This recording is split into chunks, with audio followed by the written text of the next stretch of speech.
Today we are at Mapperton. This is the nation's finest manor house and our family home.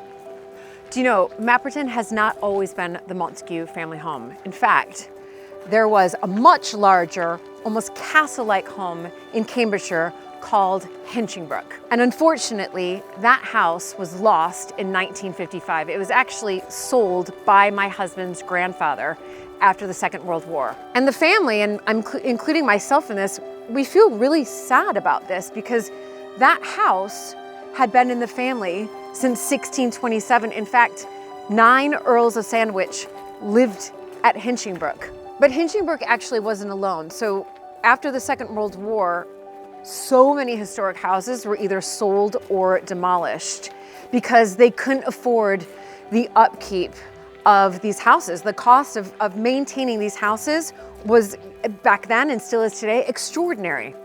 I'm really excited though because I'm actually going to be heading up to Hinchingbrook to see what's happened to it and to look at the fabric of the building and also to look at the history that's still left there. But before I do that, I'm going to meet with my father-in-law and we're going to go through some of the archives because he grew up there. That's where he spent his childhood. And then of course he moved here in 1955, but I want to find out what it was like to actually grow up at Hinchingbrook, at like a castle.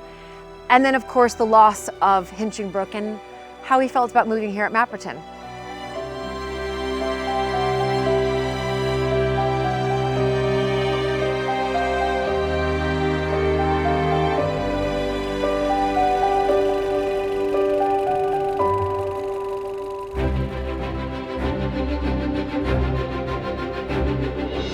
When I married into the British aristocracy, it was the start of a wonderfully exciting journey, but it was also a little daunting.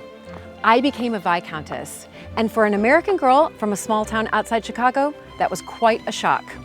I live with my husband Luke, heir to the Earl of Sandwich, and our family at Mapperton House in Dorset.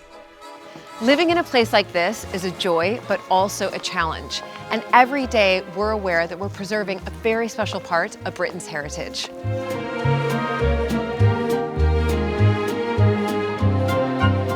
Mapperton has opened up an extraordinary new world for me, and I can't wait to share it with you all.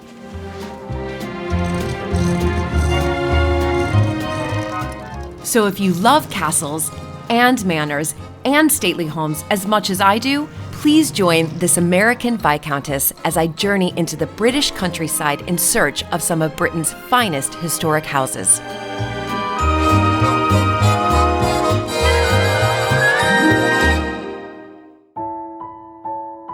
The Montague family have always had a connection with Dorset and enjoyed its remote and beautiful landscape.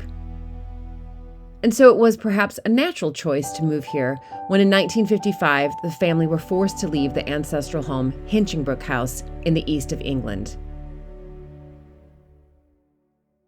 I'm really excited to get stuck in, John, as to your memories of Hinchingbrook before we head off to see the house itself. But I don't know if I've ever shared this with you. This was when I was visiting Rockingham Castle, and your Aunt Faith had written this, and this was her memories of E.M. Forster, but in particular of Hinchingbrook. So I just want to quickly read this to you, and then we can kind of go back. She says, after lunch, my father asked me to drive our guest over to Hinchingbrook and show him around the house. So this, by the way, was December 1955, so this was written after Hinchingbrook was vacated. Hinchingbrook was a quarter of a mile down the drive. We drove through the great Gothic main archway and pulled up at the front door. During the war, Hinchingbrook was a hospital, and after the war, my brother, your father, to whom the estate had been transferred, found himself forced, partly for economic reasons and much to his regret, to sell the property. In 1962, the Huntingdon County Council bought the house for a comprehensive school. But in December 1955, when Faith went, the great house was empty and deserted.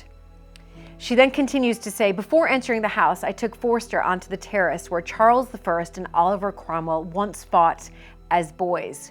We stood on the terrace steps and admired the great semicircular bow window. We then wandered across the lawn to see the medieval nunnery, and from there into the main house. It was dark and lonely, but beautiful. Every room shuttered, and we looked at the furniture and pictures by electric light. Some of the furniture had been taken away, but most of the family portraits, the Hogarth, Lely's, and the Van Dycks, were still hung on the walls. Our tour took an hour, and Forrester had not said a word. Then he rounded on me explosively. To abandon it like that, to leave it empty, just to clear out, what will happen to all its art treasures? He was desperately concerned. Houses are important, you know. A house gives security. It is an anchorage. And I think obviously you'll remember that period in 1955 when Hinchingbrook was sold because you grew up there. Well, your childhood was spent there. That is a really sad description. It's making me sad right now because I was at boarding school or in London with my mother so much of the time that I think a big historical event like the emptying of a house simply hadn't occurred to me. I mean, we had a new house down in Dorset and all the excitement was forward at that time. And I think, you know, I can only now feel a bit of emotion about that. So John, there's a lot of Hinchingbrook sort of archive material here, but can I just ask, what is, you know, growing up there, what was your earliest memory? And did you think it was, if I was growing up there, I would think it was a castle. Did you think growing up that you were living in a castle? Well, I mean, it is really a castle now, because successive generations keep improving it and making it more comfortable until my father comes and knocks down half of it over here on this wing. But my memory is mostly about the early morning when I was maybe 12, 10 or so. And I used to pick primroses and sell them to the public, because the great thing was stand at the gate and entice the public, you see. It was quite a business. I have a photograph here of my mother sitting at the seat of custom. That was unusual because she was divorced practically by then. And myself on the climbing over the bar, over the entrance. And we used to collect half crowns and 2 and 6 and 6pence for children. Right. That's what it was. And these are all your siblings? Kate's there. Yep, Kate's there. Sarah is the tall one. And yes. another one. So I can see I'm about 6 or 7 now, I think. This is a set of postcards. Right. That were sold at the gate as well. But this is wonderful of the dining room. And this is this where you would have your meals, breakfast, lunch, and dinner? Oh, yes. And there was another photograph of that too. Here we are. Wonderful. Oh. So that's, I'm not in this one, but my older sisters, my mother and a school friend, and my father carving at the side table. I mean, that's all very familiar to me. And what was the room in the house would you say that you spent the most time in? Oh, well, we were in the nursery upstairs, or the corridor along to the nursery. We weren't particularly wanted on the ground floor. Right. But I can go back and see if the mangle is still there in the room next to the kitchen and the nursery. You know, it won't be. Right, right. And when you were growing up there, do you remember, because, you know, from everything that I've read, doing my master's in country house studies, you know, these houses were well equipped with staff. Did you have quite a lot of staff, or not so much? Well, we had 20 before I was born, and we were down to about 3. We had a French governess who perhaps didn't count for my 2 younger sisters. At the pinnacle was George Small, the butler. I've got a photograph of him here, and he's doing something very uncharacteristic, which is putting down linen, probably maybe protecting something. Right. But he was my great friend, because he was the only one who would tell me what was happening. So I really did get very close to George Small. And then many years afterwards, I was visiting his wife and so on. So we had a very small number looking after us, I think. Can I just see that photo really quickly? Because what's wonderful is, of course, it's, you know, wonderful to see George here, but I recognize this chair, and I recognize this painting of Martha Ray, and I recognize this Hogarth painting here. So, you know, the collection, as much as possible, was then, of course, taken from Hinchingbrook here at Mapperton. In fact, I recognize these wall lights. I'm certain that we... Well, they all came, absolutely. We took everything we could, but a lot was sold simply because you couldn't get it all into this house. And there were things which my father paid less attention to, which we are now missing. You know, some of the little details, like the fireplace, implements and so on. So the house was left vacated in 1955. And then what happened to Hinchingbrook?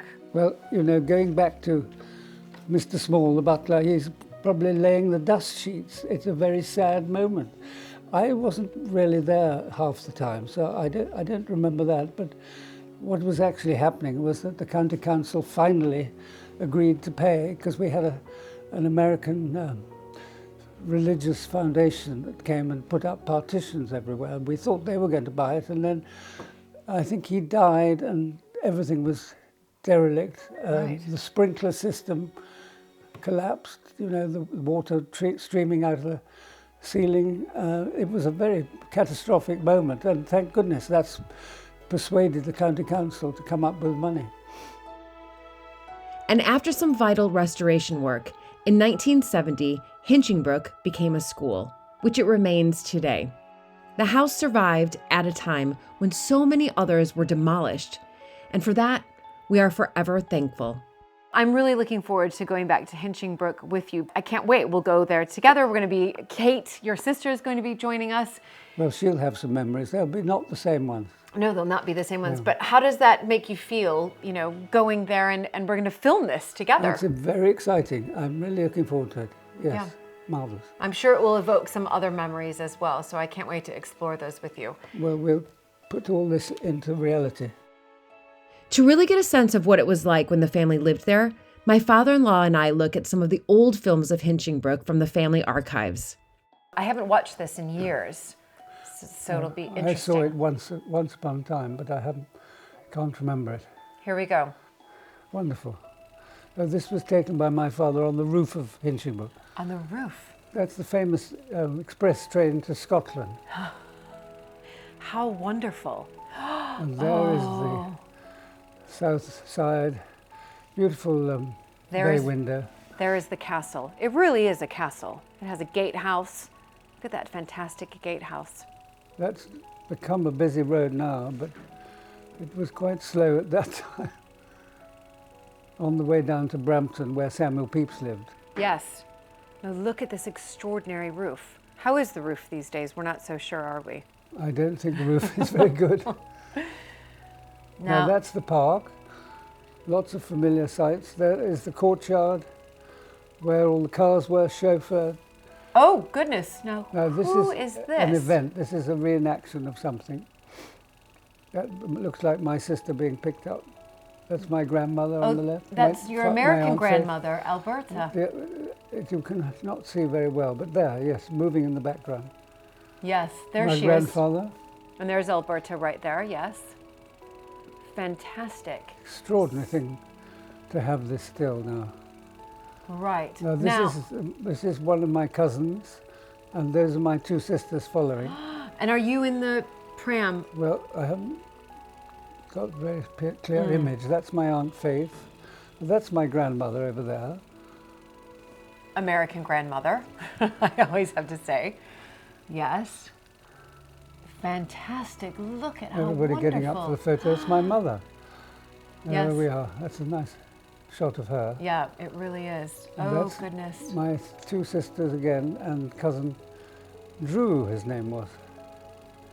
How, and that's your my mother. And she had to sit at the gate and collect money from the public. So this right here is in the gatehouse. That's the gatehouse, exactly, where the public came in. Where the public and came in. that's Grandpa, Grandma. Oh, Alberta, yes.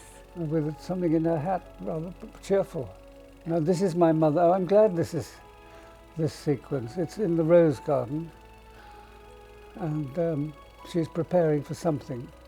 And who is she with? She's with one of the gardeners. I can't tell you which one.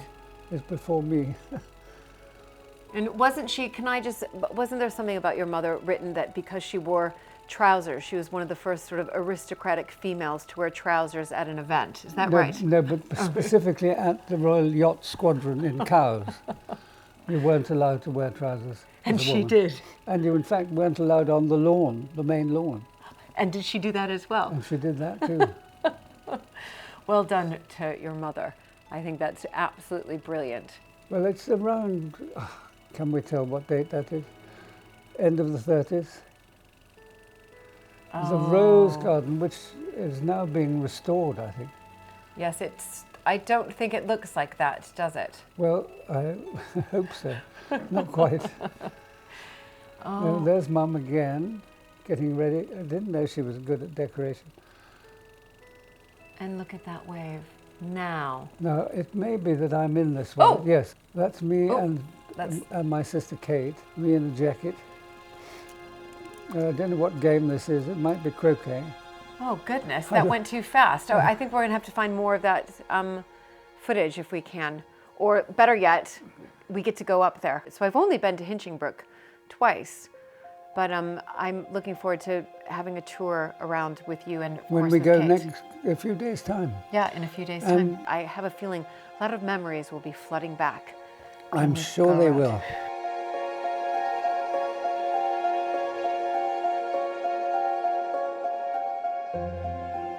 You know, I was actually surprised when I was having a conversation with my father-in-law that he didn't have a lot of emotional attachment to Hinchingbrook. I actually think I might have more emotional attachment, but that's just the American in me because I love history and I find that there's a bit of sadness there as well. But I think, you know, this is his home. This has been his home, you know, since he was 12, and he was able to detach from Hinchingbrook. And I think that's also the way that things were at that time. So many houses were sold and demolished during that period that it was almost normal. So you had to detach, if you like. I think it'll be interesting to see how John reacts actually when we get to Hinchingbrook and when we go through the rooms and we see the carvings and we see the places where he hid as a young boy and where he played on the lawn, and perhaps that will conjure up some more emotion and feelings that perhaps might come out then. I do think I will definitely get emotional, but listen, I'm American. I get emotional about most things, but in particular, you know, my last name is technically Hinchingbrook, and this is the house where 9 other Countesses of Sandwich and Viscountesses of Hinchingbrook once lived. I'm one of the first to not live in the Montague ancestral home. So for me, it is a little bit emotional, but I also am really looking forward to it as well.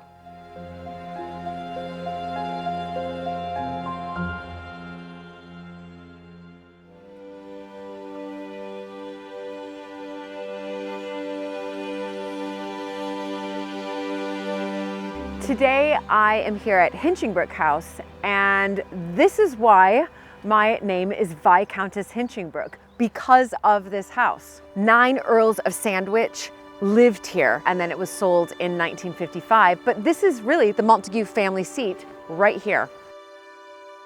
My father-in-law, John Montague, the 11th Earl of Sandwich, and his 5 siblings all spent their early childhood here at Hinchingbrook.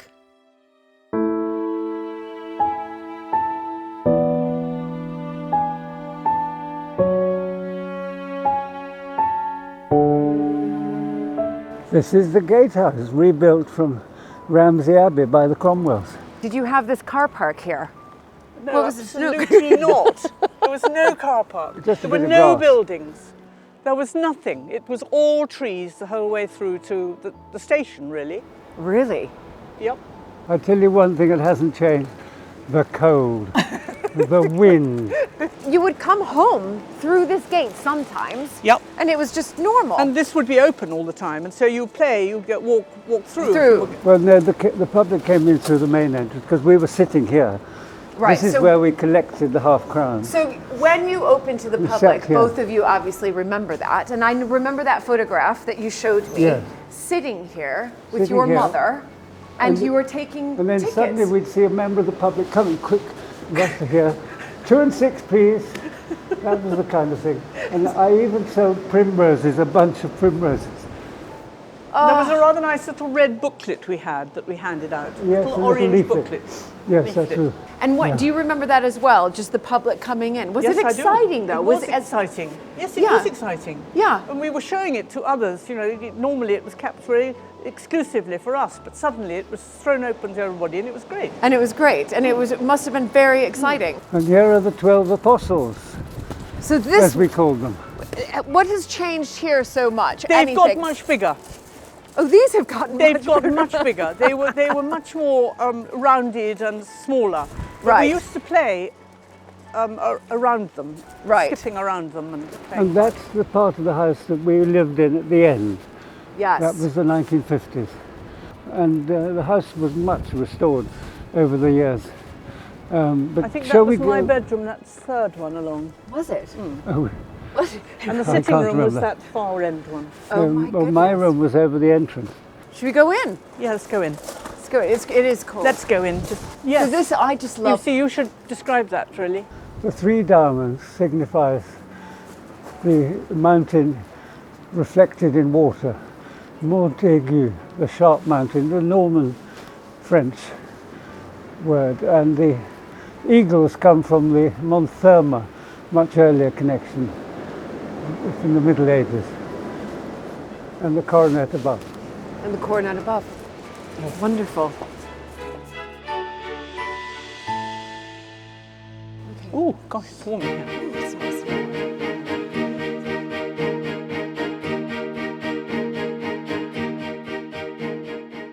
Hinchinbrook's foundations date as far back as the 12th century, when it was a nunnery. But not until after the dissolution of the monasteries in 1536 did it become a family home. First to the Cromwell family, and then in 1627 to our family, the Montagues. So here we are. So here we are. So what room is this? This is the outer hall, I think we called this, didn't we, John? This is just the way into the main hall, and family portraits around. Well, Some the 4th ancestors Earl is there. on the left, who is the most well-known of the portraits. Yeah. And then the 5th Earl was important in the family because he brought the Dorset estate at Hook Park in Dorset, West Dorset. So the 5th Earl, he's the one who made the connection with Dorset, and now obviously Mapperton. Exactly, married into the Paulet family. I actually didn't know I didn't that. know that I either, didn't I know have to that say. either. I've always wondered. I knew that somebody in the family, that there was a connection with Dorset because there was land down there, but I didn't know that it was the fifth Earl. So Right. that all took place in the mid-18th century. And then the lawyers argued for 100 years, and the family didn't get the property till about 1860. Right. So coming in here, so this says inner hall, but is that what you called it? I remember it as a concert hall, funnily enough, because we used Yes, to have there was a concerts. huge grand The piano. grand piano wasn't was there. The grand piano was Yes, there, over there. on on a the raised stage. platform. and that's how, and what else was in here? Well, I mean, Furniture or only- just Not only much, events. no? No. It was really for events, wasn't it? It Everybody was. We- walked through the hall and nobody stopped. Yes, it was particularly good at Christmas Oh, Exactly. because we had a huge Christmas tree, not to the ceiling, but sort of well up.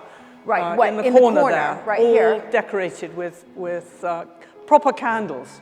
That was quite frightening. Proper live candles that had to be lit. When I'm in this room, I obviously my eyes focus in on the lozenges, which you've explained, the reflecting mountains, but there's just a lot of coat of arms here. Well, of course, that is the full-size coat of arms with Neptune on the left, the eagle on the right, and the family motto, post tot naufragia portum. After so many shipwrecks, we reached the harbour. Yes. And that, of course, goes very well with the life and death of the first Earl, Edward Montagu, Yeah, no. because he died in that sea battle. He died in that sea battle. Can you do what my father used to be able to do and describe it in heraldic terms? No. No, I can't. It was something about beaked and membered gules. Well, you did actually study heraldry for a bit. I did for a little bit. Now, where should we go next? Well, You tell me. It's going to the, was it called the big drawing room? Big I think we drawing must peep in there. All right, and let's peep in the big then drawing we've got a lot of memories down that corridor, haven't we? Yep. Okay, let's peep in there. Hiding, Yes, hiding places. hardly went into this room. Well, we weren't allowed, children were not allowed in the big No, rooms downstairs. because of the lovely furniture and things, we weren't really allowed in here. So you weren't, but the public was allowed in here. You remember? Oh yes, this was open, certainly. Is that the 8th Earl? That is the one who was unmarried, my great-uncle. Right, and then he, because he was unmarried, he then, it went to George, who was the 9th Earl, That's and right. who Grandpa, was his that was Grandpa. grandpa, who was Edward's nephew. And this, I'm certain, is Alberta. Oh, do you think? That's Yeah. interesting. I've not So- seen... Yes, because when I've seen her in, I'm doing my master's I do. on Alberta. It has to be Alberta because when you look at some of the footage of Hinchingbrooke that John and I just watched, And early photographs, have you and got? early photographs, you can see that Right. it is. And you can see bits of auburn in her I hair. was because just looking for that. I was coming from this angle, you can see the auburn hair. you can see the auburn hair. But then it's very light touch. Yeah. So you were too young to come to This part- room. This room. And the room there, yes. So you really didn't live in this part of the house No. because it was open to the public. Is that right? Well, it was Wasn't only out that. of bounds unless there was something happening which affected us directly. Right. But we weren't normally down here. But we were allowed further down, so when we go through, we'll see. We might just glimpse at one or two Of the hiding other rooms. places. Okay, of hiding There might be places. some Okay, you lead things the to way. say. It's your house.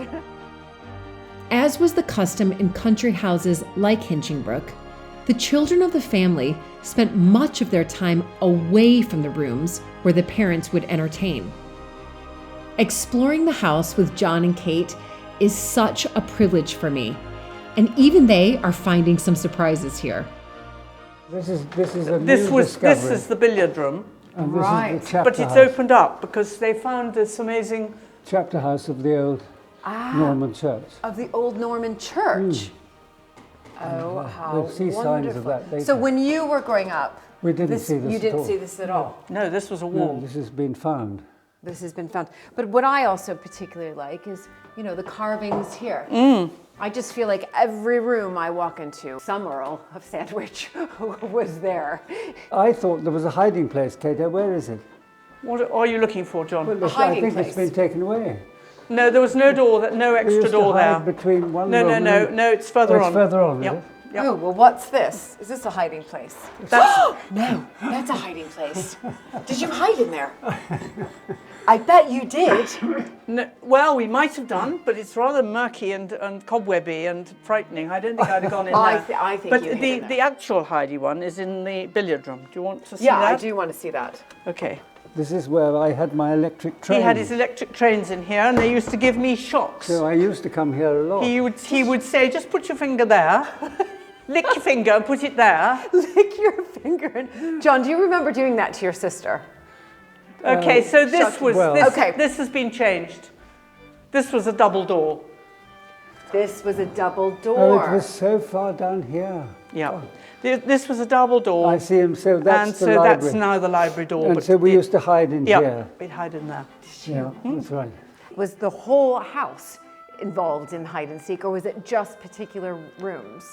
I think it was particular rooms. Rooms, It would right. be the library and in here and probably the halls and around in this bit, but not probably in the big rooms that had the lovely furniture in because Right. they would be frightened of us breaking something.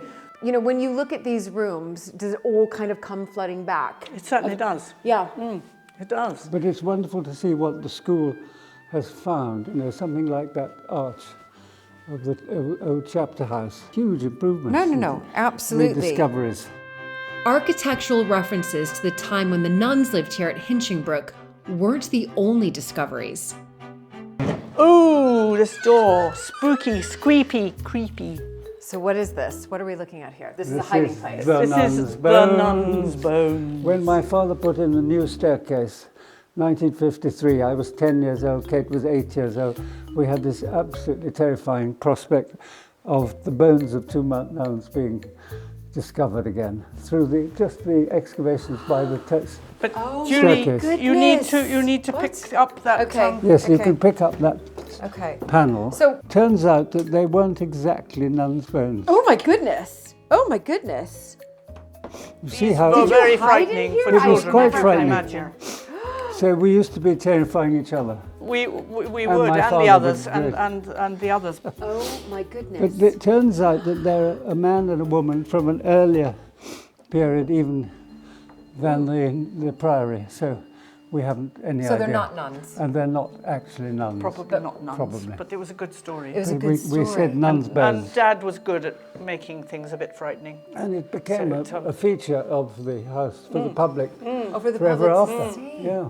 But did you really hide in there? Wouldn't it be too scary? No, not too much, too many times. One of the rooms which the children were allowed into was the dining room.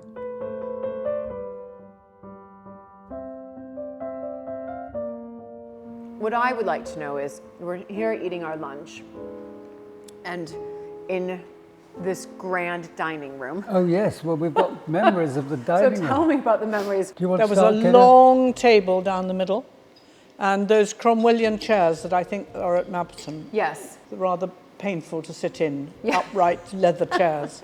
we have those. Was it formal, or was it certainly wasn't like this. It's very formal. Very formal. So describe that to me. Like, what do you remember? Uncomfortable formal, or Well, we ought to mention Mr. Small, George Small, the head of the household. He was the butler, and everything that had to be done was organised by Small, or Mr. Small. And Right. Mrs. And he Small became a in the great kitchen. friend of and ours, Mrs. didn't Small in the He kitchen. did. he? He used to look after our interests. He did. But of course, he was serving on the side tables. There was a big screen over by the door, Right. which blocked off the table where the food came into. And then it would all be brought in and laid out on the table there, and then he would do the serving. Or, well, he would hand the things around Right. for us to take from. For you to take from. For the others. So Yeah. I don't remember. I would have had my plate made for me, I think. There was a children's end, I think, of the table. So we weren't interspersed with the grown-ups. I think we had our end. And therefore we could talk ourselves Right. about what we wanted to talk about and not have to make polite conversation to the grown-ups. And what was dress like when you came and ate here? What were you? You'd have to dress up. No trousers for girls. No trousers for girls, right? So skirt or a dress with a sash and a bow. and You a remember fiddle. you and I Oh my goodness. were looking at a photograph. But that was my two older sisters. Yes. And a friend of theirs, sitting at the table, but a bit formal. It was a bit alarming to come in here. Yeah. When the grown-ups all down sitting at the table. There might be 16 people sitting at this long table that we had. Right. I didn't eat much at the dining room table in here because I think I was too young. You probably did. Well, it was called, when you're grown up, sort of, when Yes, you're there eight. was a sort of a bit of a division. Yes, and I do remember meals, but I also remember events, such as my birthday. Do you? There was a birthday party here, and I was given a bicycle which was wheeled towards me across there. And I think my dog, you don't remember that Friday. Labrador, black I do. Labrador called Friday? Well, he was produced in here as well. Oh, well, this is As a a happy present. room for you. So it is a happy room. And I also had to play the part of the White Rabbit in Alice in Wonderland. I'd broken my arm. It was in a plaster. And I had to run across from a screen there to a screen there. And that was my whole part. Your whole part with a broken arm.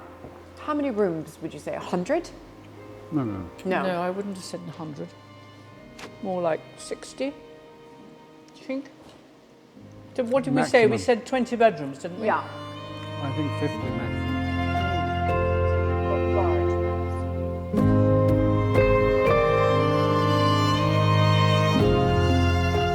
To listen to John and Kate reminisce is simply amazing, and it's really affecting. From the moment we arrived, it brings Hinchingbrook to life for me. I will forever look at this gateway completely differently in the sense, seeing John and Kate sitting there on the bench and showing where they sat and then where the visitors came in and asking for money. What was it? 2 and 6, please, 2 and 6 shillings. And just hearing that story, that they did really try to save Hinchingbrook. And when I say save, I mean save it for the family.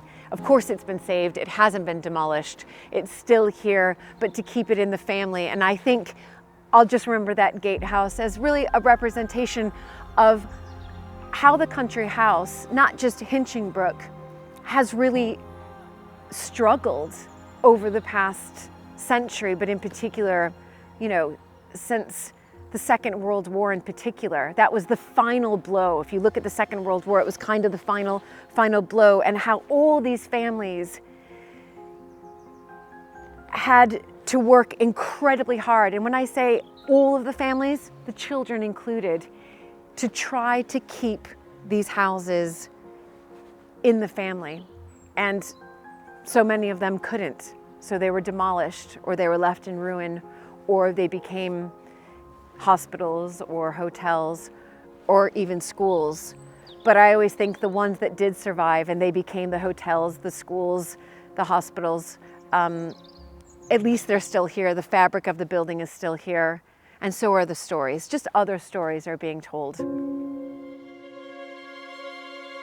Living here as young children in the late 1940s and early 1950s, John, Kate, and their siblings spent much of their time in the nursery wing of the house. So here we are. This is top floor. And which way is the nursery? Right, kiddo. The nursery is through there. Oh, we're going to have a disagreement. Depends which way you want to go. This is the bathroom. It's actually there. It's behind us, you see, so we could go either way. Oh, your old room. My old room. Wow, look at this. Lovely room. How well do you remember this? I'm not sure I have very many memories of this. Well, what I chiefly remember is this double door led to my mother's bedroom, my grandmother on my mother's this side. door here led to your... And there was a secret place mother's between. room. There was another double door. hiding places. But I also remember the ceiling was a sort of blue firmament with stars. It was a rather wonderful ceiling. And then did you have a fire, John? This has obviously been Well, I can't closed up. remember the fire, but I do remember my mother's bedroom was right there, so it was a very good position to be in. If you were in trouble, you ran in there. You weren't quite so close, were you? No, I was miles away. Special boy again. Special boy. Special boy again. Number one son. But do you remember coming into John's room sometimes, occasionally? Not this one. I remember the other one, the measles one. What's I don't remember this one. What is the measles one? Well, it's down the passage, his second room. We're on the way down to the Oh, nursery anyway, aren't we? okay. What's the Let's go and measles see. room? Well, I'll show you. Go Okay. on. Keep Oh going. my goodness. Wait, Kate, just hold on before we go see the measles room, Yes. whatever that is. What, Yes. This room, I've just spotted it. This is my mother's bedroom. Really important room for us. She had the bed here up against there, and I think there was a fireplace there, Right. and this lovely little balcony going to the overlooking a garden. Beautiful. And behind that is her bathroom. And was this where her dressing? Yes, dressing table would have was been there. there. Yes, absolutely. And so do you remember this? Absolutely. I remember this because on Christmas morning we opened our stockings in here. On her bed. her bed there. Yes, absolutely. She had a big, lovely bed. And this room was her bathroom. Attached, I suppose, done up for her to have a bathroom. Yes. How wonderful. It's wonderful. And look at her It views. is. Her views are the best. And did she go out on the balcony? Yes, I think she would have done. Yes, and she probably had a little chair there, and she could sit in the sun. It's beautiful. I know. This room was always a very happy room. It always smelt deliciously of my mother, and it was always gave off this great vibe of happiness. Wonderful. Yeah, do you feel that you can feel? I can feel it now. Yeah. It just has a feel about it. Right.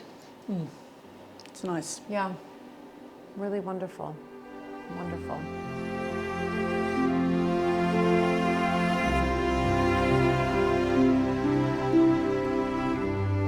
We got another room to see down here, which was my old room. Well, we've just seen your old room. Is this another I know, room? but this is older.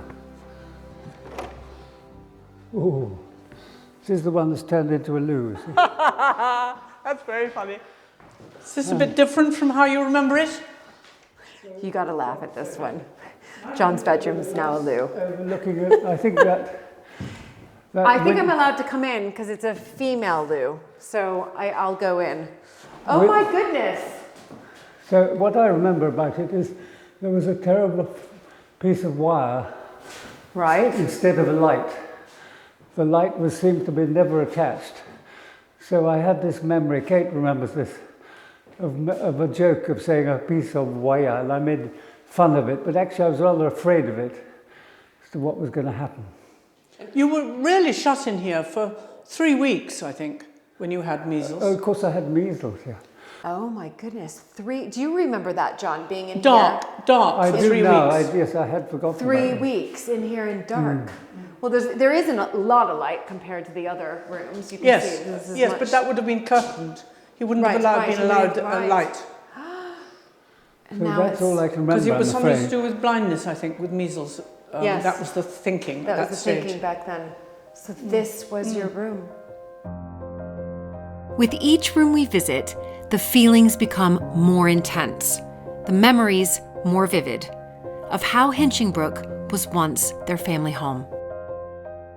And that was the way out to the roof. That was the way out to the roof. And would you go out there? Oh, you would. You naughty little girl. When you went out there. Oh my goodness. But you went out here. Oh yes, we did supervise. So this We were area supervised. No, it was here. not supervised. You couldn't just wander Yes, out, you could jolly you? could. Well, I didn't. Kate clearly did. I did. Loved it. You must So have been the- much braver. So this is the nursery area here. No. We haven't But quite this- got to it. No, this is the laundry room, I don't remember it. but it very had the clearly. mangle, Oh, the mangle. the great mangle. What's a And mangle? then A mangle? Yeah. Oh my goodness, you can't not know what a No, mangle I don't know is. what a mangle is. What's a You've probably got a different American term for it. Probably. It's a couple of bars of rather like rolling pins, Right. and then a handle, and then you'd put your clothes, or when you washed them, through the mangle, Oh, yes. and then it would drain the take the water water out, out. Okay. and then you could hang them up. Okay. We probably just called it a dryer. No, you couldn't possibly have called it a dryer. Oh look, Kato, this is it. Huge So this is room. the nursery. I can see why. I can It's rather absolutely dark, John, isn't it? see why I this suppose would we're be on the is this the nursery. north side of the house? But you could lean out and you could see exactly who was arriving. And you could see today. who was Yeah. arriving. Yeah. See. So, but a nursery was just where you would Okay, a nursery was playroom. where a playroom. a playroom. But it was where we ate as well, and we'd do lessons in here. I'd have lessons. I had there was a table in the window where There I was did certainly a my table first in lessons. this window, wasn't there? The strongest, earliest memory I have of this room is the telephone ringing. The telephone was high up on the cupboard, so we couldn't reach it ourselves. It was kept away from us. Telephone ringing, Julia is born, 1947. This was our younger sister. Right. And that's absolutely crystal clear. I was only 4. But you That's And I amazing. remember the I phone don't, so ringing obviously I don't and know. the news coming through. that Julia was Yeah. born. One other thing is my mother's studio, because she was a painter, her room next door, we ought to look in quickly. Okay. Because Yep. that's where Yep. we also spent some moments anyway. Not Right. long. So let's go check out the studio. And do you remember seeing your mother paint? Yes. Oh yes, certainly. Yeah. Canvases everywhere and oil, lovely smell of oil paint. This is the one. Yeah. There's so many bedrooms or rooms. I So should all say. I can remember is canvases.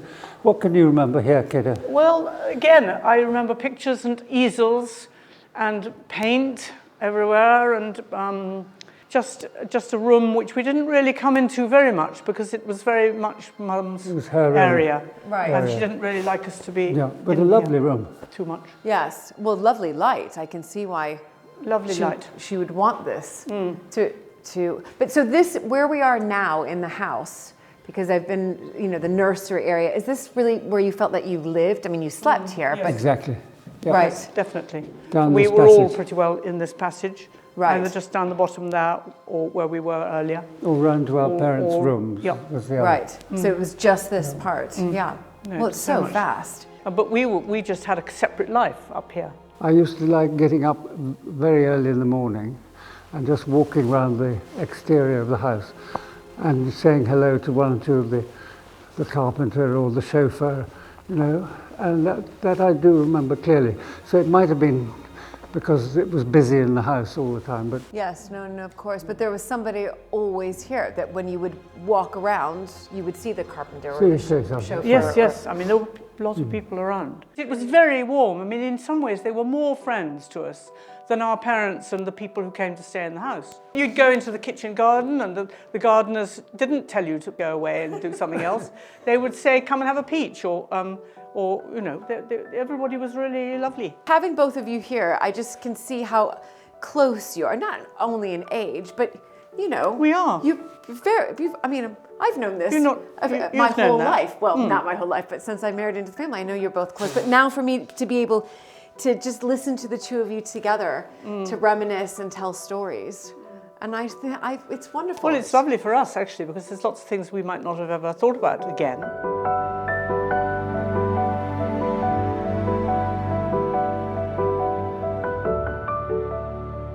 So what was in here, John, this room? Do you remember? oh yes, this was our main guest room. This was a guest room? This was our There was a a corridor down There the was side. a corridor. Right. Which And made, then it was bedrooms. divided. It was divided. That was the main the guest room there. Okay. How lovely that window is with its Gothic tracery at Yes. the top there. Isn't that beautiful? Beautiful. Just absolutely beautiful. But, here, the bow window. But I remember taking trays from the butler's pantry, our butler's pantry, and sliding down the banks when it was snow. Oh yes, that I do. Remember that? Oh yes, remember that. 53 too. On There was a trays. very, very cold spell at one stage. Right, and you took the trays. And we asked him, of course. We Right, wouldn't be right, able right. to take them. But we had a tin, because we had tin trays, those great big tin trays. Perfect for sitting on. Perfect. How fun. I remember very clearly, just at the end there. Oh, yes, there The goes terrace. the train. That evokes the film we just watched of Hinchingbrook. But this, what do we know about this? Do you remember this? We've never seen that in our time. It's been done much more recently, and it's part of the old Norman church. We It was did see the discovered. lancet window, but this is a bigger one. It's beautiful. It's part of the old Norman church. So it was discovered after. Another example of how the school has been looking after the building. Yes, absolutely. The fabric of the building and uncovering and making these extraordinary discoveries. Well, did you see the name of this room is the Montague room? Oh, very good. I think it's rightfully so. It's probably the grandest room upstairs. So it's nice that I like that Montague room, the grandest room on the first floor.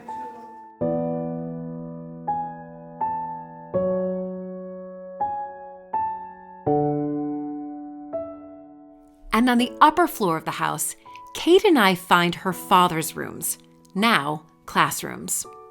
Well, Dad's room was down the end there. Oh my goodness. So his room was at the end there with his bathroom just off it. And these two rooms, I don't know what they were. Well, maybe they were just almost Bedrooms. like his, no, maybe they were just his lounge rooms. But let's just have a quick Let's have a look. This is really fun. It's like exploring, and you have to really use your imagination. Oh my, the school has 2,000 people, Kate, and Does you can it? use your imagination. But this And is the why sixth being with form. Kate and John, it's so fun. This is the sixth form, though, you see. Yes. Okay, so this was Dad's bedroom, and he had Oh a my little. goodness. He had a little prie-dieu. Do you know what a prie-dieu is? No. In the corner here, and where you kneel to say your prayers. Oh, And his bed was there. and his bed was there, and look at this. I mean, that's original, yes. Yeah, he must have loved this room, I think. But where was his His bathroom then? bathroom's here. And I used to Yes, watch him it shaving. is. One of those, he had a stropping razor. Right. I used to watch him. And you must, let's open up that door, shall we? Just opening up lots of doors. I mean, how many doors do you think? Oh, it's locked. It's an office. An office. The loo is now an office. It's so fun to go through So nice this seeing it all with like you. this, And your actually. memory, Kate. Yeah, it's not bad, my memory, is it? No, it's not. No, not bad. Look at this. Oh, you see that? Oh, gosh. So that's the rose garden there. Yes. And there's a little walkway that goes there, and then there's a new building there. The cedars are amazing, because there's the cedar there, there's a cedar out there, there was a cedar here that we climbed all the time.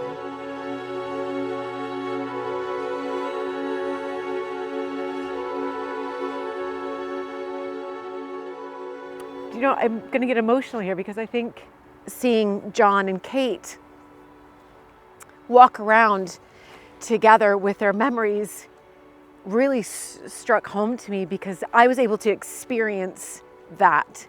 And for that, I'm so incredibly grateful and lucky that I was there to hear their stories and to see them laugh.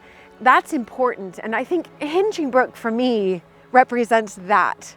Those stories that can continue to be told, not only through, you know, my father-in-law and through Kate, but I can then, of course, tell the story of filming here with them and be able to tell that to my children, that, do you know that I was once with Grandpa and your grandpa or your great-grandfather, and we went through his house that he used to live in, and he told these amazing stories. And so I think Hingingbrook and the Montague family can still live on and survive together and tell those stories. We just have to keep coming back, and I think we have to be able to make sure that this building survives. So I think that's my attachment to it. It's not just that 350 years of Montagues lived here. I think for me it was the experience of seeing my father-in-law and telling his stories, so I can then tell that experience to my grandchildren. And that's how history lives on. Sorry.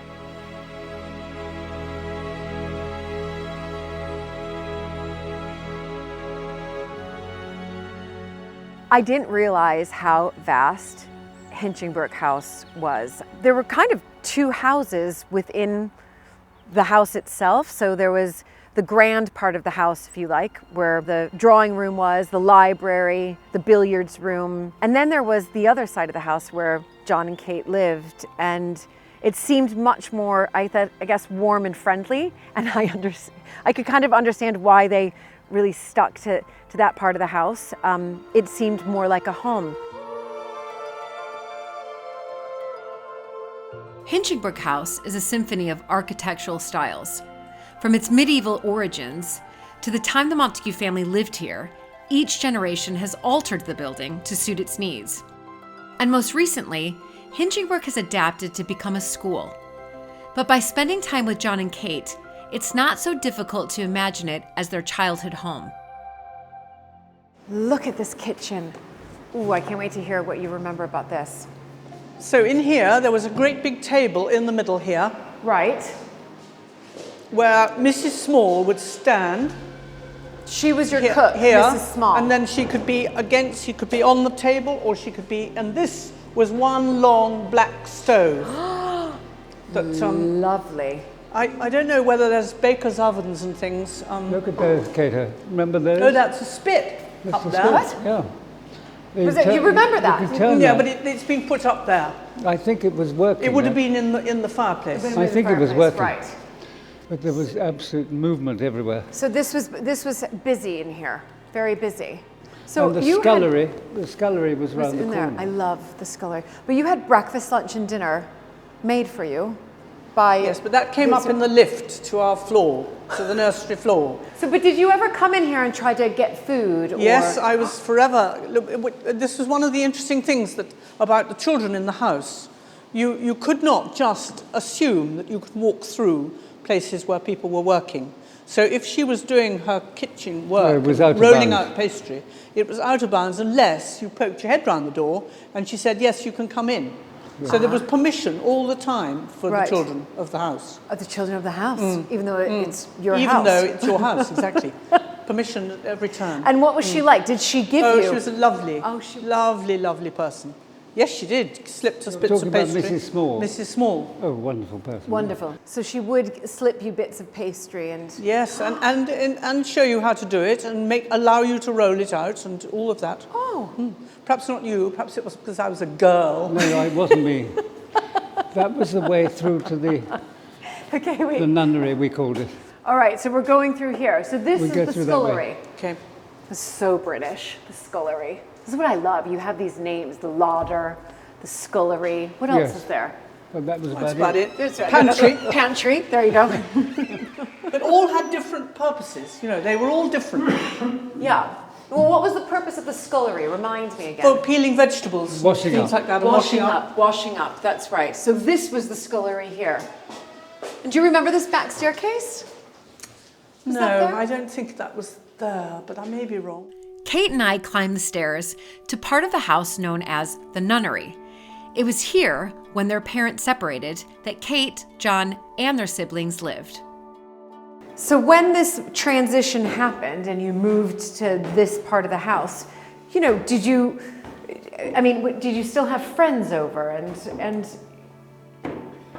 Friends is always an interesting one. Friends is a tricky one because we lived in the big house and we Right. didn't have very many friends locally. Well, we did, but they were rarefied, like Prince Richard and Prince William of Gloucester, who used to come every now and again for tea parties.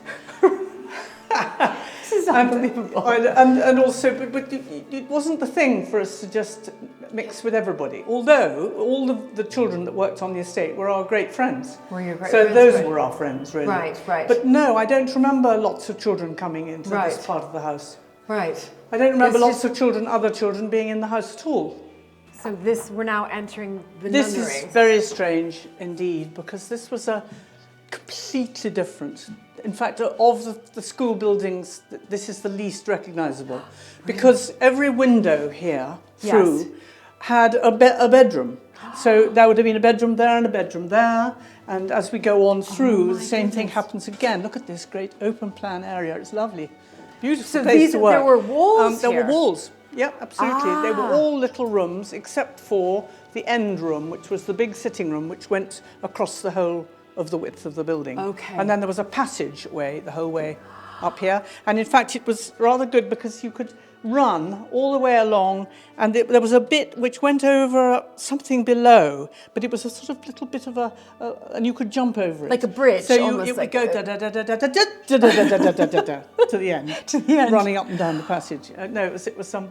Oh my Yeah, goodness. so this, it was all passage, this bit where we're standing. Yeah. So I'm envisioning this bedroom there, bedroom there, bedroom there. That's 5 bedrooms and a corridor along here. That's right. That's And right. then what leads and into my that? mother lived at in the end bedroom. So she's moved from that room I just saw, which was lovely with a spectacular balcony, to sort of here, low ceilings and right. Yes, but she wasn't here all the time because she No. was in London, and we had the governess and the people looking after us, a nanny. Right. So Mum wasn't really featuring much, except for weekends she'd come down. She'd come down weekends. Because she was doing art, she was painting. So you literally lived 5 bedrooms across here, sitting room here. Yeah, you make it sound as if it was an odd thing, but for us it wasn't No. odd at all. It was just completely, what we'd been told was going to happen. So you just do You what just happens. know that that's what children. That's what children do. Yes. I think it's quite cozy.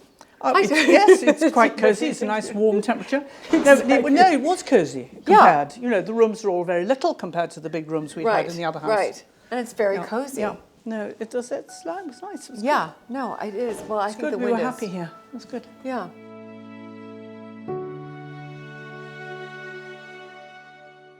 Even though it was blowing a gale outside, we ventured out to see where the late 19th century west wing of the house once stood. And it's here where Kate and John played as children.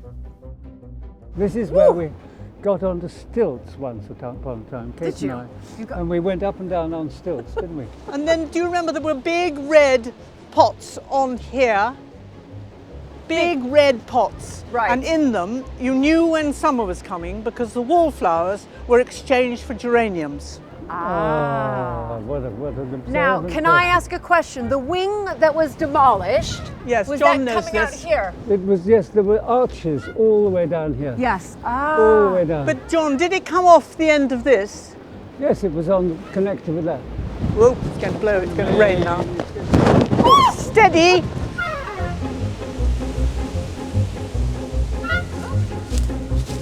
Julie, Keep going in. there should be a cedar tree. Yes, John, there's a stump. Is it there? There's a rump. Look, There's a rump of a cedar tree. look. Oh, God. Oh, Is it there? yeah. God, we're going to get there. That's the rump. And you used to climb this. Good Yes, we God. did. I don't think I can work out any footholds there. Can you, John? Right, we've had it. Come on. Better not. When the sun returned, we tried again. Clear. This is lovely. Clear. This is fantastic. Really Yes, good. look at this. Isn't this beautiful?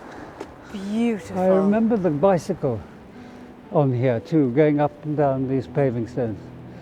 Can you remember the unevenness of the paving stones? I can. Roller And we skates were was on the same. stilts, playing with stilts. Playing with stilts. It's lovely. And then this was all previously covered by arches, and the offices, I think they were bedrooms at that Right. time, by the Edwardians, and my father pulled down the wing. Pull Yes, down the and wing. I have that photo of before the wing was pulled down. This would have been service rooms, staff rooms, previously. Staff rooms. Staff rooms. And then we Okay. lost all the Okay. staff too. What do you remember of here running around playing, you know, kitchen garden, all of that? Because I have this lovely photo of your mother and she's in trousers and she's in the rose garden with somebody and she's got a lovely basket. Yeah. And it's Well, also that in was the all film. all in the rose garden, which was just over there, through there. Right. I remember my father weeding the creeper. There was a creepers all the way along there, sort of There's wisteria and pruning, things a lot like of that. A lot of pruning. pruning Yes, along he was that quite wall. good at pruning. Right. Yeah. A lot of pruning. A lot of pruning. And what about this door? Did you ever, Yes, we can use That that was door. the flower room. the flower room? Mum's Yeah. flower room, yes. You it had a was, flower room? Well, she kept, you know, if you went around and picked flowers in the garden, Right. she'd take them into there and then put them in vases to put on in the guest Yes. rooms. We'll all We'll link all hold arms. on. Link There we arms go. on. Oh, Now, we God, my did have skirt. sometimes, we There had was a little tea. yes, we had a little table and chairs there This should be a in nice this place little to spot, stand. and there should actually. be a door there somewhere. just stand. Yes. Yes. Should we stand These are in here? These are the wheels from the mill. Oh, at These are the what? Brampton, I think. the mill wheels Oh, the mill wheels. from Well, it Brampton could be from Mill. Brampton. Brampton Mill. Wonderful. That was a good idea, wasn't This it? is I very never quiet. remember that No, being this made. is much better here. This is a nice place to be. Oh, look at these irises, aren't they beautiful? And this was the church, the little chapel, The chapel. where we on Sundays we had prayers. So there was a table and chairs so we could sit out sometimes. So you could sit And outside. family photographs were here.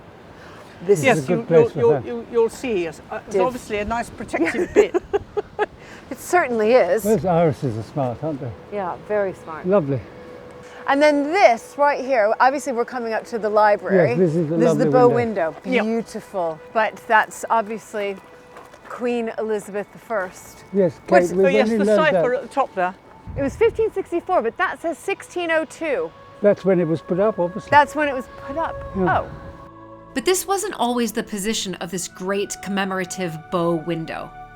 After a fire in 1830, the east front of the building was dramatically changed, and the window relocated to where we see it now.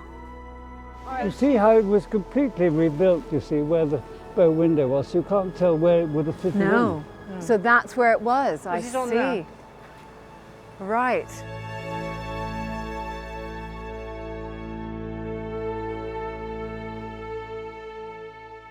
There's so much architectural history to be discovered at Hinchingbrook. And later on, I meet up with Tom Wheely, one of the history teachers here who explains how parts of the building have evolved from their medieval beginnings to what we see today. There's one room at Hinchingbrook which still bears some resemblance to the time when John and Kate lived here as children. Oh, this is exciting, coming back into the library. With that beautiful glass. Gosh, I remember this room was really not coming in here very much. I mean, you all have a different feeling. It's a grown-up room. And people playing cards is what I remember. Well, as it is now, I mean, it was generally a very quiet room and you could come in and work here. And there were some wonderful bound volumes. Yes, beautiful books, always. Do you remember that on either side of these steps there were bushes? Can't remember what the name of it is. You don't remember that? No. Yes. No, You see, I remember things like the trees really here, because didn't Sarah and Anne have a favourite tree?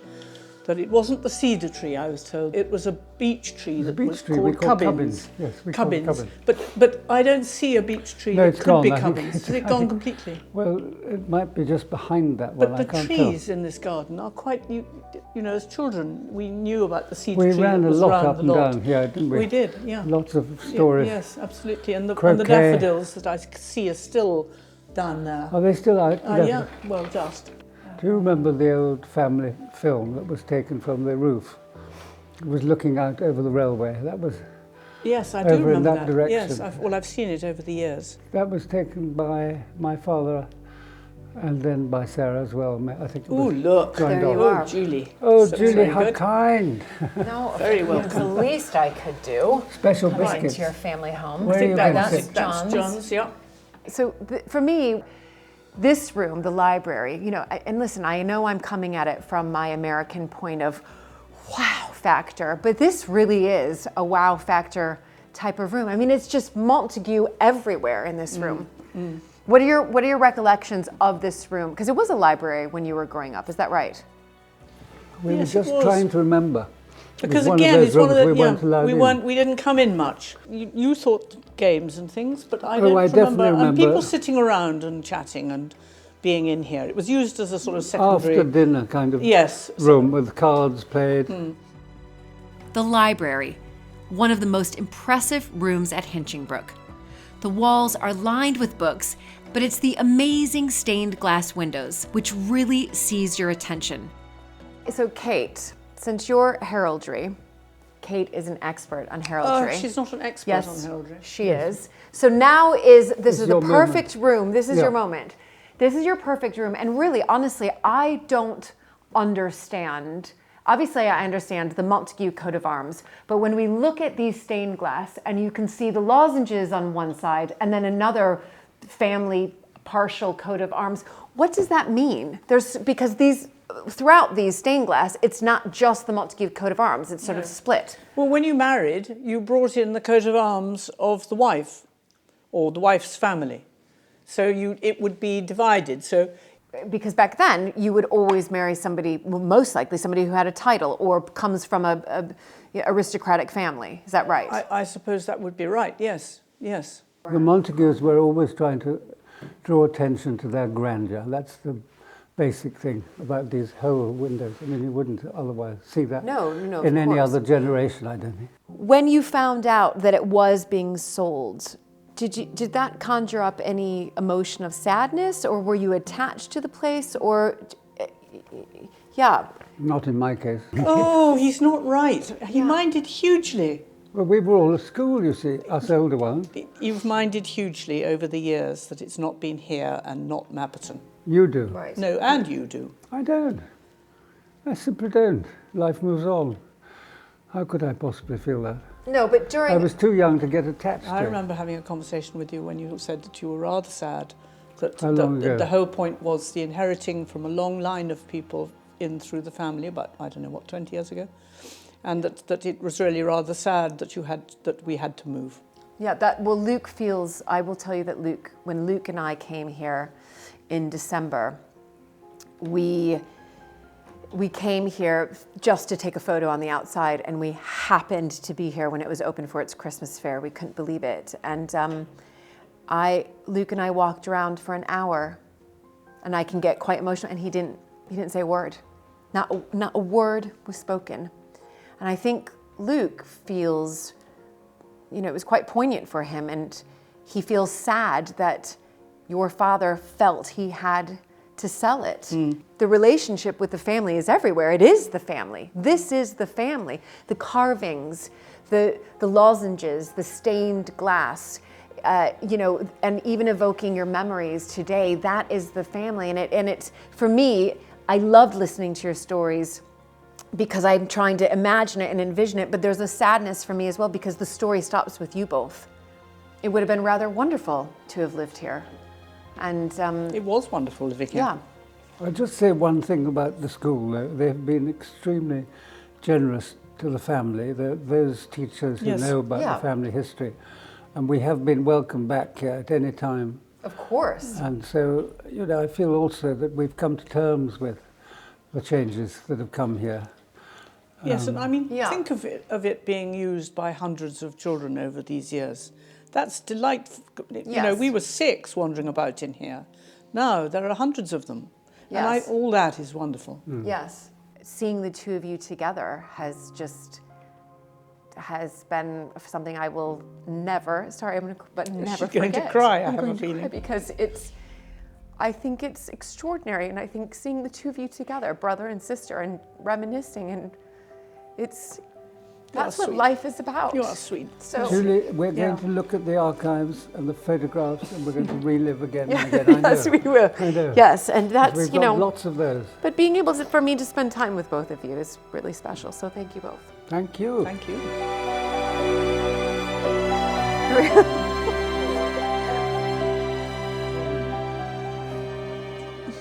Okay, great. He always says perfect. When Yeah, isn't he quite does. perfect. When we're not He sure does. that it is. Yes, exactly. All right. Yay! Did we get that on camera?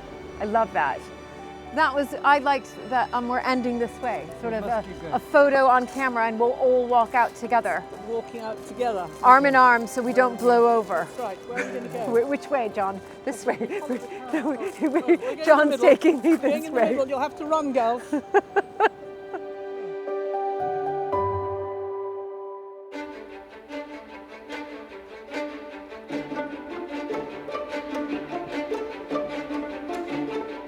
Today, I want to give you, alongside Tom, much more Tom than me, really a history of the fabric of this extraordinary building. It's more or less 1,000 years old, the site here. So it's easiest to remember it as being 5 periods of history, really. Okay. So the first building on the site here at Hinchinbrook that we know of was a Saxon church, which was then rebuilt by the Normans around 1100. Okay. And we think then that was the basis around which a nunnery was established around 1200. So that became the second main period of Hinchinbrook's history. Right. Was the nunnery, The yes. nunnery. And they remained here quite happily until Henry VIII came along in 1536 and dissolved the nunneries. Right. And Hinchinbrook was one of the first to go. When they were moved out, Hinchinbrook was granted to the Cromwell family, another very important English I mean, we are family. really in the birthplace, not here, but this area is the birthplace of Oliver Cromwell. That's right. Huntington, yes. Indeed. And we're, in a sense, very lucky that they didn't do a total demolition job. And as we'll see as we walk around the house, there's a footprint of the old nunnery still just sort of visible Right. in the layout of the house itself. Right. So we've got obviously then from the Cromwells, then we've obviously have the Montagues, and that's a large part of this, almost 350 years. Yes, they move in 1627 and move Yes. out in 1955. 1955. So. And then, of course, the present day of Hinchinbrook is a school, which is Absolutely. what you attended. And it's a very large school, isn't it? It is. It's one of the largest comprehensives. It's Yes. just short of 2,000 pupils. Yeah. And most of them are occupying the site to the north of the house itself, where the gardens, the kitchen gardens would have originally Right, been. right. In a sense, this room is one of the oldest and one of the most modern rooms in the house, because as we see it today is how it was enclosed by the 8th Earl in 1909.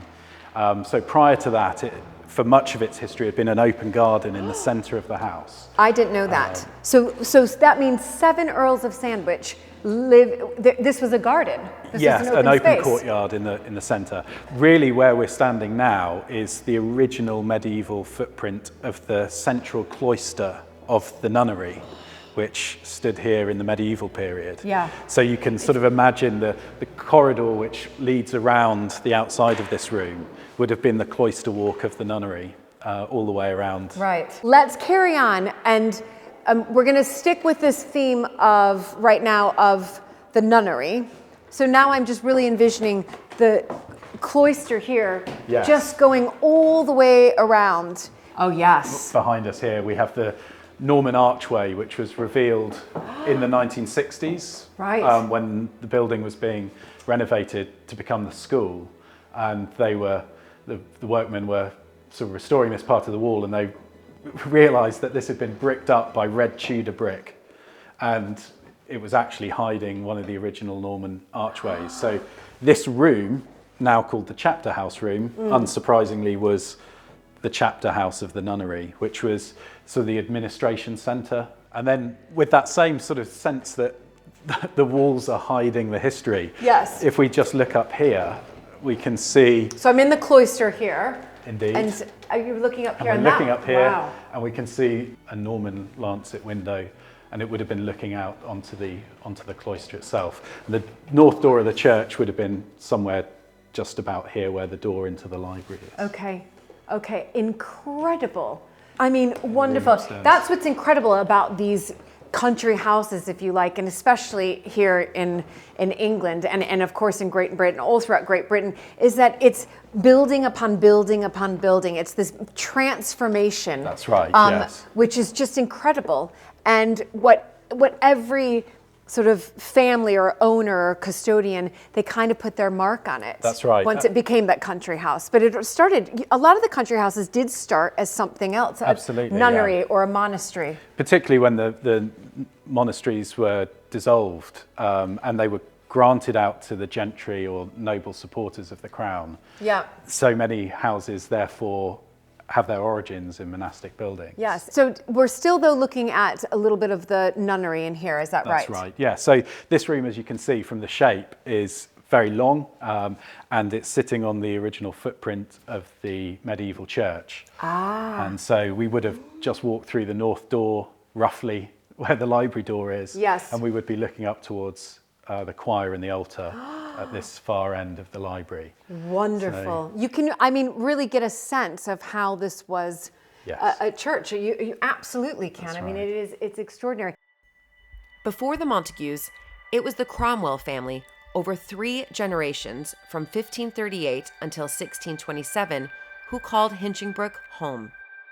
And it was the Cromwells who transformed the buildings from their monastic roots into a house. So this room that we're heading to now, for the majority of the time that the Montagues were here, was a series of bedrooms. But as we see it now, as an open single room, was much more as it would have appeared in the Cromwellian period. Ah, okay. So the Montagues closed this off. There would have been a bedroom here with the bow window, which Yes. you can see, which Hinchinbrook's biggest feature really, Yeah. externally. And there would have been a corridor running down here. But That's right. as we see it now, this is as the Cromwells built it when they took the nunnery over. Right. And so the upstairs of the church becomes the long gallery. And Fantastic. I mean, that is fantastic. You know, I always wondered if Hinchingbrook had a long gallery because I Yes. visit other historic houses.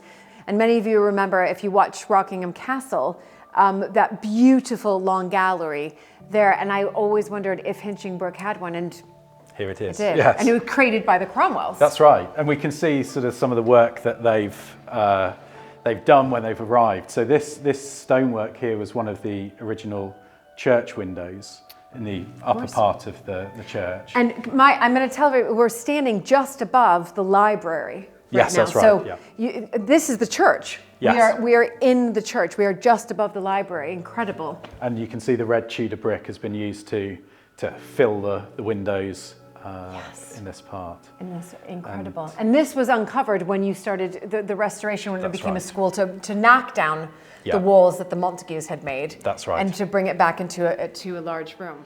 But one of the best features that they found was this fireplace, which is certainly a Tudor fireplace, and for us, it's really lucky for us that we can date it to the first Cromwell owner, which is Richard Cromwell, because of the decoration that we can see.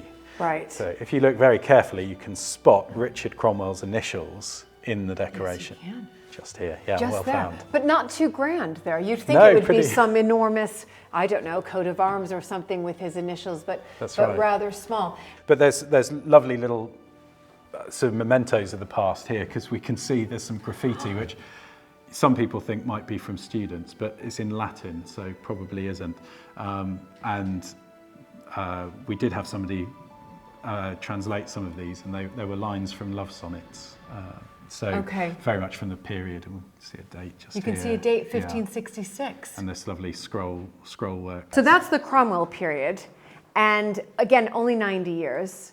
Now we've got to move on to The Montagues. my period, Indeed. the Montague Yes. period. There's one room where the presence of the Montague family shines brightly. This is my favorite room. I have to say, Tom, library, it's my favorite yes. room, the library. There's a sense of calm in here. The sense of calm, and then I'm just overwhelmed by the lozenges. Overwhelmed by the Montague heraldry, yeah. imprint here in this library is rather extraordinary. If we look at the far end of the library, we can see some painted glass depicting the life and death of the first Earl. On the left-hand side, we can see the return of Charles II in 1660 at the Restoration. Yes. So after the period where Oh, my Oliver Cromwell goodness. had been Lord Protector. And Edward carried Charles II back to England on board his flagship. It had been called the Naseby, which Right. was one of the great victories over the Royalists. And so he hurriedly renamed it the Royal Charles to bring the king back Right, to England. right. Yeah, no, of And so we course. can see him here kneeling before Charles II. So that's him kneeling before Yeah. Charles II, yes. And then we can see on the right-hand side the death of the first Earl 12 years later in 1672. The Battle of Solebay. That's right. Yeah. And so he went down with his ship, and most accounts suggest that most of the crew escaped, as you can see even in the painting there, sort of on the ship's boats. But, Right. He wanted to stay, yes, he wanted to stay. That's a right. very noble Indeed. act. I mean, this is just an extraordinary. Yes, and it's surrounded by this great record of the Montagues of Hinchinbrook, because we have his coat of arms alongside those of his Yes. wife Jemima, Yes. and then you have their children in these coats of arms So surrounding. these are all of their children. That's right. You can then follow the family tree, because off to the left we see their first son, Edward, who was Viscount Hinchinbrook originally, and then his marriage to Anne Boyle and their children. Daughter of the Earl of Burlington, and then their children. They had three, another Edward, That's right. Elizabeth, and Richard both died unmarried. Do we know what happened to the second Earl? Yes, we just have to turn this way. This is brilliant. This is unbelievable, this record. All in gorgeous stained glass. So here we can see he's married Elizabeth Wilmot, the daughter of the Earl of Rochester. The glass windows that we've seen so far were commissioned by the fourth Earl in the 1760s. All of these? All of those that we've just seen. Okay. And then the seventh or eighth Earl then decided to pick up the family tree. And we Okay. can see them continued in a slightly different style, noticeably more Victorian style here. Yes. But continuing to tell the story of the family.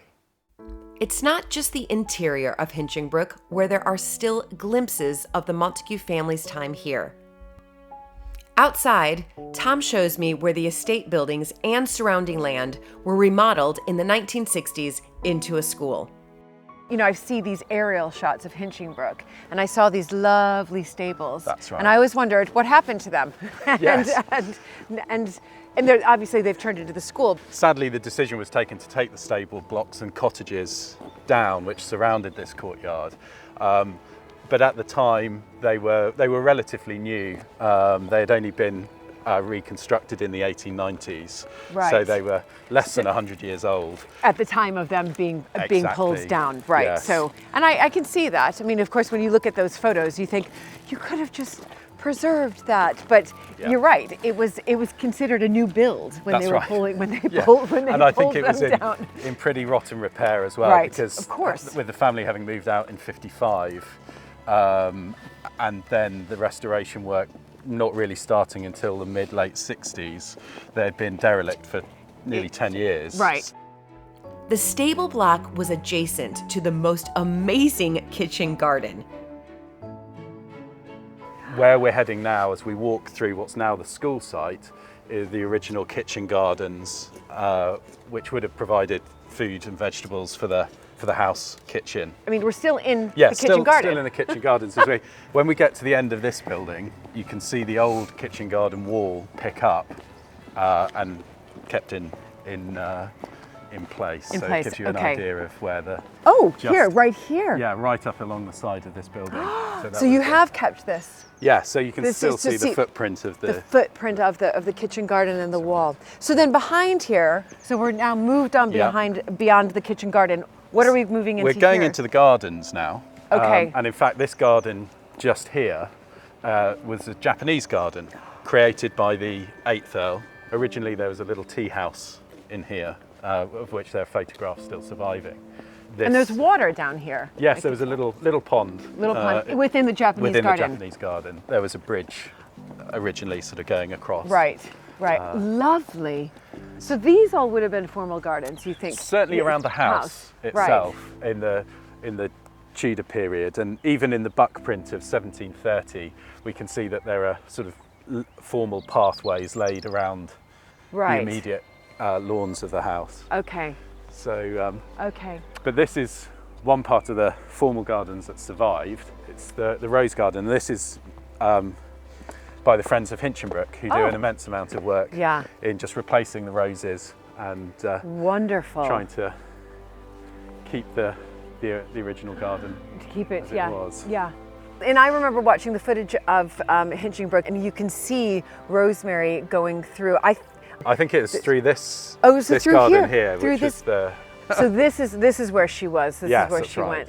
went. So I just think it's wonderful that I'm able to kind of walk in my husband's grandmother's steps, and he was very close to rosemary as well, here as well. So that's what it is. It's all about walking in the steps of It is, yes. of ancestors and family members, but also seeing how it's evolved.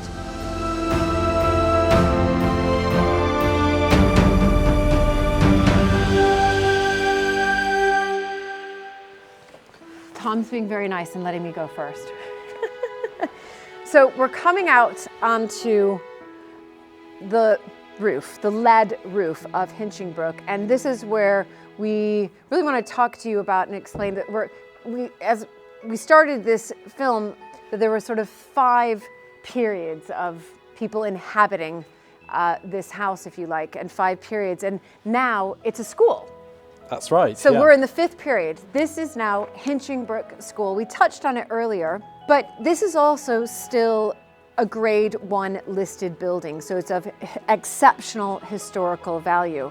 And the stories around these buildings, which we've told today, those are so important. But the upkeep of these buildings, and I know this firsthand just from Mapperton, which is, a fraction of the size of Hinchinbrook, this is still a grade 1 listed home. The school doesn't receive any extra funding in its educational budget. Right, it's a state school, so it's not a private school, which would then be, of course, funded privately by, the parents of That's the right. students. So, and you don't have the luxury, if you like, of opening up the house to the public 6 months out of the year, 7 months out of the year, or having the amount of weddings that we have, or a cafe, or embarking on, a rewilding project. When we walked around Hinchinbrook today, I, of course, have an eye, having lived at Mapperton for a while now, of like, ooh, that needs to be restored, that needs to be repaired.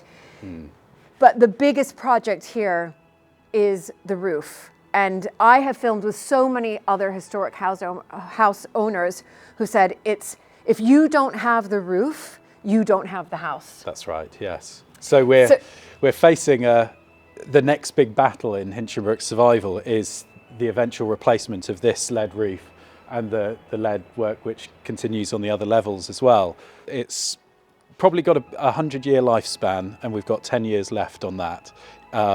We're already starting to get leaks and ingresses of water, so the necessity to replace this, which is going to be an immense sum of money, is looming just round the corner. Yes, in a month. I mean, repairing the roof is an immense sum of money, as you said.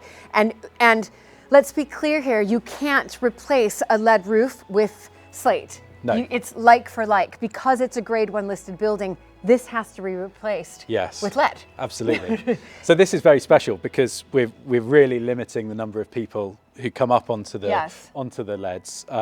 And one of the things that we did before we came out was to check our footwear didn't have any stones, because we found that that's starting to puncture holes in the lead as it gets thinner. So where are we going to head? How brave are you feeling? I'm brave. Right. Brave. Well, how brave is the cameraman feeling, though? Brave. Now, if we climb up here, oh my goodness! Wait till you see this. if we venture around the corner, Yes. we'll be able to see the reverse of Elizabeth I's coat of arms. If you just head to your right between these two roofs, it will take us onto This is the magical. top of the bow window. Oh my goodness! Oh my goodness. Oh my goodness. This is unbelievable. Oh, this is crazy. Here we are. This is, can I touch it? Hopefully it's okay. Yeah. Oh my goodness. So you get a sense of the scale, which is rather nice. Yeah, you really do. So we have the Lion of England on the right hand side, Yeah. and then of course, because Elizabeth was a Tudor, we have the Dragon of Wales as the supporter on this side. There we go. But you get a nice view of the tributary of the River Great Ouse running across the floodplain just in front of the house. I mean, And we think that's where Hinchinbrook gets its name. Oh yes, I was going to ask.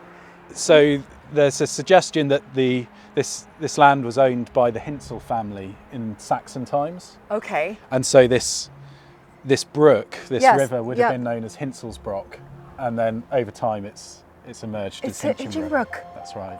So- I'm so happy you answered that question because actually it was on my list today and I realized I forgot to ask what a it, place but to answer it. you've read my mind.